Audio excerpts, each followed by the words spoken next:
Praise the Lord.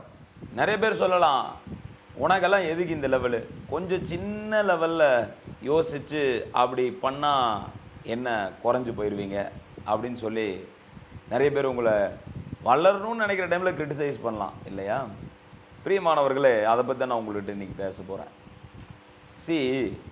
நான் பெரிய காரியங்களை ஏன் யோசிக்கிறேன்னா, பெருசாக பண்ணணும்னு ஏன் நினைக்கிறேன்னா, நான் ஆராதிக்கிற தேவன் பெரியவர்.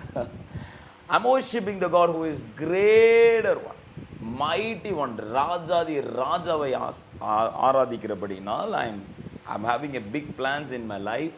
I want to do great things for the Lord. தேவனுக்காக பெரிய காரியங்களை செய்யணும் தான் அழைக்கப்பட்டிருக்கேன். சின்னதாக அவர் சின்ன தேவனா, வானம் அவருடைய சிங்காசனம், பூமி அவருக்கு பாதப்படி. அதனால் பெரிய காரியங்கள் செய்யணுங்கிறத விரும்புறதுல எந்த ஒரு தவறும் கிடையாது. Aim for the great thing. But ஆண்டவர் அந்த பெரிய காரியங்களை செய்யறதுக்கு முன்னாடி எப்படிப்பட்ட ஒரு ஆரம்பத்தை கொடுக்குறாருன்னா, அற்பமான ஒரு சின்ன ஆரம்பத்தை கையில் கொடுக்குறாரு. ஸோ எடுத்தோடனையும் பெருசாக செய்யணுங்கிறது இல்லை, பெருசாக ஆக போகிறோம். ஆனால் உங்களுடைய ஆரம்பம் அற்பமாக இருந்தால் சோர்ந்து போயிடாதீங்க. அந்த அற்பமானதை உன்னிப்பாக நீங்கள் கவனமாக தேவனை விசுவாசித்து நம்ம செயல்பட ஆண்டவர் என்ன பண்ணார், அந்த 5 அப்பங்கிறது அற்பமான ஒரு ஆரம்பம் தான். 5000 பேர் இருக்காங்க, 5 பேருக்கு தான் கொடுக்கக்கூடிய லெவலில் அங்கே இருக்குது. அப்போ அந்த அற்பமான ஆரம்பத்தை தான் ஆண்டவர் என்ன பண்ணுறாரு, 5000 மாற்றுறாரு. எல்லாருமே சாப்பிட்டு திருப்தி அடைகிற அளவுக்கு ஆண்டவர் அற்புதங்கள் செய்கிறார் இல்லையா? ஸோ உங்களுடைய காரியங்கள் பிகினிங் கொஞ்சம் சிம்பிளாக இருக்குது, பரவாயில்ல, சிம்பிளாக ஆரம்பிங்க, சிம்பிளாக செய்யுங்க. உங்கள் கைக்கு எதோ வாய்க்குதோ நீங்கள் அதை செய்யுங்க. உங்கள் கைகளை திடப்படுத்த ஆண்டவர் கூட இருக்கார், அவரே திட்டங்களை தருவார்.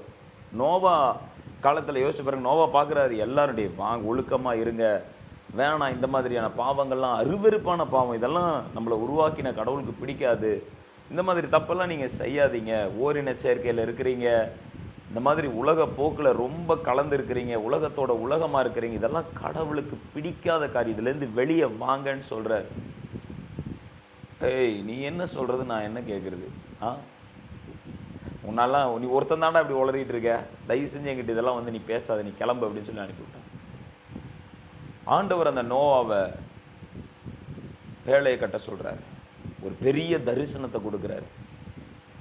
எடுத்தோன்னே பெரிய போட்டா கட்டியிருப்பார், ஒவ்வொரு மரமாக வெட்டிட்டு வந்திருப்பார் இல்லையா? ஆரம்பிங்க, ஒவ்வொரு மரமாக எடுத்து வைக்க ஆரம்பிங்க.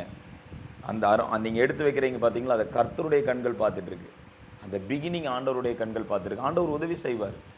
அந்த பேழையை கட்டுறதுக்கு நோவாக்கு கடவுள் எப்படி உதவி செஞ்சுருக்கார், எவ்வளோ உட்ஸு தேவைப்பட்டிருக்கோம், அவ்வளோ போய் சோக் பண்ணி எவ்வளோ உட்டை வெட்டி எடுத்துகிட்டு வந்திருப்பார்.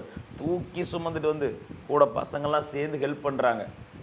என்றைக்குமே ஒரு கை தட்டுறதை விட உங்கள் ஃபேமிலியாக சேர்ந்து செய்கிற பிஸ்னஸ், உங்கள் ஃபேமிலியாக சேர்ந்து செய்கிற காரியங்கள் மிகவும் ஆசீர்வதிக்கப்பட்டதாக இருக்கும். நோவா அப்படி தானே செய்கிறாரு. அவங்க ஃபேமிலி, அவங்க பசங்களெல்லாம் ஷேம், காம், யாப்பேத் 3 பேர் வாங்க, எடுத்துகிட்டு வாங்க, அந்த வீட்டை எடுத்துகிட்டு வாங்க, இந்த வீட்டை எடுத்துகிட்டு வாங்க, இதில் இப்படி ஃபிக்ஸ் பண்ணணும், அழகாக கட்டி எழுப்பணும். கட்டி இருக்கார்ல, தேவன் கூட இருக்கார், கட்டி முடிக்க முடியும். ஆமாம், சோர்ந்து போயிடாதீங்க. உலகமே இதை செய்யலை, நான் மட்டும் ஏன் செய்யணும்? பைத்தியகாரத்தனமாக தோணுது எனக்கு. சில வேலைகளில் அப்படி தான் இருக்கும். உலகம் இதெல்லாம் செய்ய மாட்டேங்கிறாங்க, இதை கண்டுக்கவும் மாட்டேங்கிறாங்க. ஆனால் சக்ஸஸ் ஆனதுக்கப்புறம் தான் தெரியும், பேழை மேலே மிதக்கும் போது தான் தெரியும், ஓ இது பெரிய ப்ராஜெக்ட் அப்படின்னு சொல்லிட்டு. உங்களுடைய காரியங்கள் நீங்கள் கட்டி கொண்டிருக்கும் பொழுது, நீங்கள் செபித்து கொண்டிருக்கும் பொழுது, நீங்கள் செயல்பட்டு கொண்டிருக்கும் பொழுது உலகம் அதை பெருசாக கவனிக்க மாட்டாங்க, அதை பெருசாக மதிக்க மாட்டாங்க. நீங்கள் அதை குறித்து கவலைப்படாதீங்க. தேவன் உங்களை குறித்து என்ன நோக்கம் வச்சுருக்காரு, என்ன வேலை வச்சுருக்காரு, என்ன திட்டம் வச்சுருக்காரு, அதை செயல்படுத்துறதுல மட்டும் தீவிரமாக இருங்க. அதை மும்முரமாக எடுத்து செய்யுங்க. ஒரு நாள் ஒரு மேலே எழுப்பி மிதந்துக்கிட்டு இருப்பீங்க, எல்லாரும் கீழே இருப்பாங்க, நீங்கள் மேலே இருப்பீங்க. அதான் உன்னை வாளாக்காமல் தலையாக்குவேன், உன்னை வாளாக்காமல் தலையாக்குவேன்னு ஈஸியாக தலையாக்குனார நோவாவை. நோவா எவ்வளோ காரியங்கள் கஷ்டப்பட்டு அந்த பேழையை உருவாக்கினார். ஏறத்தாழ 100 வருஷங்கள், 500வது வருஷத்தில் அந்த பேழையை கட்ட ஆரம்பிச்சு almost 100 years he was building the ark. அந்த ஆர்க்கை 100 வருஷமாக சேர்ந்து பொறுமையாக யோசித்து எங்கே அடைப்பு இருக்குது, எங்கே திறப்பு இருக்குது செக் பண்ணணும். இன்றைக்கி ஏர் இண்டியா விமானம் பார்த்தோம் இல்லையா, நியூஸில் இன்னைக்கு அவ்வளோ பேர் இறந்துட்டாங்க. 200க்கு மேற்பட்டவர்கள், 232 பேருக்கு மேலே நினைக்கிறேன், விமான விபத்தில் பலியாக இருக்கிறாங்க. அதிகப்படியான ஃபியூயலை சுமந்துட்டு போய் சம்திங் ஏதோ டெக்னிக்கலான ப்ராப்ளம் ஆயிருக்கு, அது என்னன்னு கண்டுபிடிக்க தெரியல, அப்படியே பிளாஸ்ட் ஆயிடுச்சு. ஒரே ஒருத்தர் எட்டி குதிச்சிருக்கார், தப்பிச்சிருக்கார். நோவா தன்னுடைய பேழையில் ஒரே ஒரு ஆள் மேலே வந்தது போல அவர் ஒரே ஆள் எட்டி குதிச்சு, கர்த்தருடைய கண்களில் கிருபை. நோவா அந்த காலத்தில் என்ன டெக்னாலஜி இருந்துச்சு, எந்த என்ஜினியர் இருந்தாங்க, எந்த சிவில் இன்ஜினியர் டிராயிங் போட்டு கொடுத்தாரு, இப்படி ஸ்கெட்ச் பண்ணுங்க நோவா நீங்கள் கட்டையெல்லாம் இந்த மாதிரி கட்டையை வைக்கணும். யார்? ஆண்டவர் தான் என்ஜினியர். கர்த்தரே ஆலோசனை கொடுத்தாரு, கர்த்தரே அதை கட்ட வச்சாரு. அந்த பேழை முழுகுச்சா? உலகமே தண்ணியில் மிதந்துக்கிட்டு இருக்கும் பொழுது உலகமே தண்ணியில் வந்துருச்சு. எல்லா மலைகளுக்கு மேலே தண்ணி நிற்கும் போது கூட பேழை அழகாக மிதந்துச்சு. இன்னைக்கு லேட்டஸ்டாக மாடர்னாக அட்வான்ஸ்டாக கண்டுபிடிக்கிற கப்பல்கள் எத்தனை உடையுது, எத்தனை விமானங்கள் உடையுது. அதுதான் God. With God all things are possible.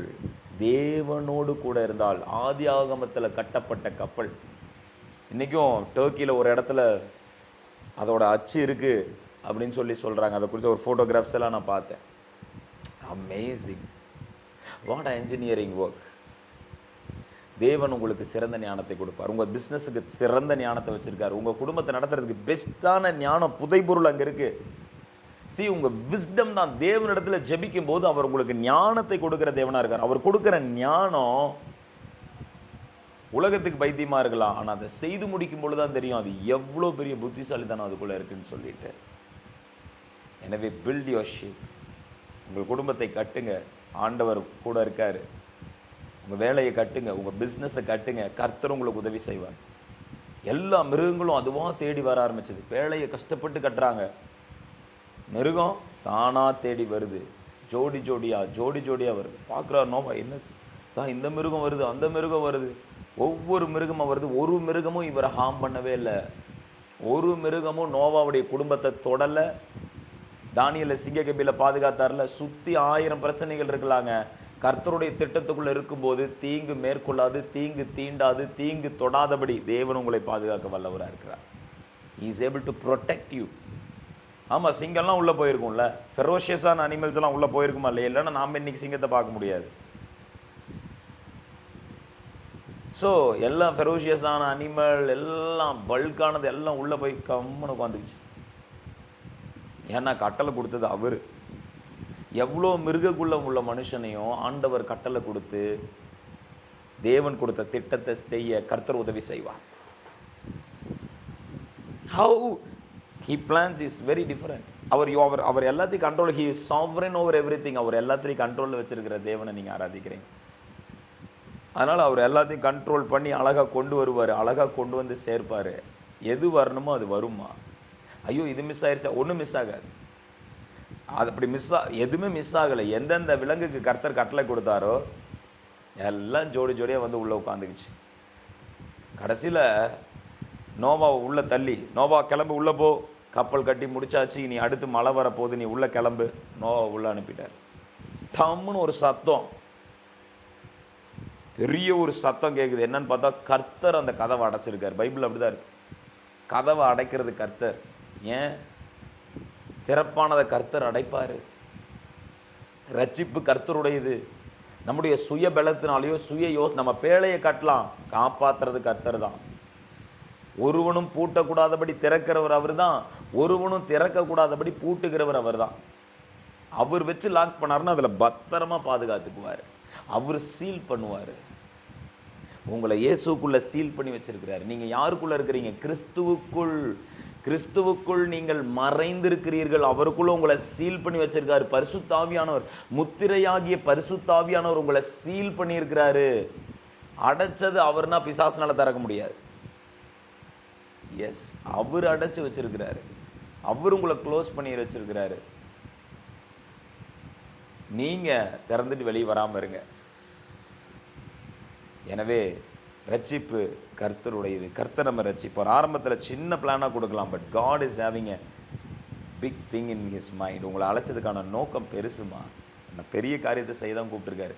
என்ன நான் சிம்பிளாக இருக்கேன், இப்படி தான் வாழ்ந்துட்டு இருக்கேன், இப்படி தான் இருக்கும், என்னோட லைஃப் இவ்வளோ நாட்கள் இப்படி ஆயிடுச்சு, இவ்வளோ வருஷம் 500 வருஷத்துல நோவாக்கு திட்டத்தையே கொடுத்தாரு. நோவா நல்லா எங்க ஆகிட்ட, 100 வயசு ஆயிடுச்சு, இப்போ கட்டலாமா பேலை, உன்னால் கட்ட முடியும். அதுக்குன்னு ஒரு டைம் வச்சுருந்தார். உங்களை தூக்கிறதுக்கு ஒரு டைம் வச்சிருப்பார், உங்கள் வீட்டை கட்டுறதுக்கு ஒரு டைம் வச்சிருப்பார், உங்கள் பிஸ்னஸ் கட்டுறதுக்கு ஒரு டைம் வச்சிருப்பார். Wait at the feet of the Lord. நீதியை செய்யுங்க, கர்த்தரை ஆராதிங்க, கர்த்தரை மகிமைப்படுத்துங்க, எல்லாவற்றையும் அவர் பார்த்து கொள்வார், திட்டங்களை தருவார். திட்டங்கள் தருபவர் நீர்தானையா, செயல்படுத்தி மகிழ்பவரும் நீர்தானையா. திட்டங்கள் தருவாரு, செயல்பட வைப்பாரு, செயல்படுத்துவாரு, மகிழச் செய்வார், உங்களை மகிழ்ச்சியாக்குவார். ஒரு காரியத்தில் நீங்கள் வெற்றியுள்ள வாழ்க்கை வாழ்வீர்கள். கிறிஸ்துவின் மூலமாக, கிறிஸ்துவை கொண்டு, கிறிஸ்துவுக்குள் இருந்து நீங்கள் கட்டி எழுப்புவீர்கள். கர்த்தர் உங்களை ஆசீர்வதிப்பாராக. God bless you.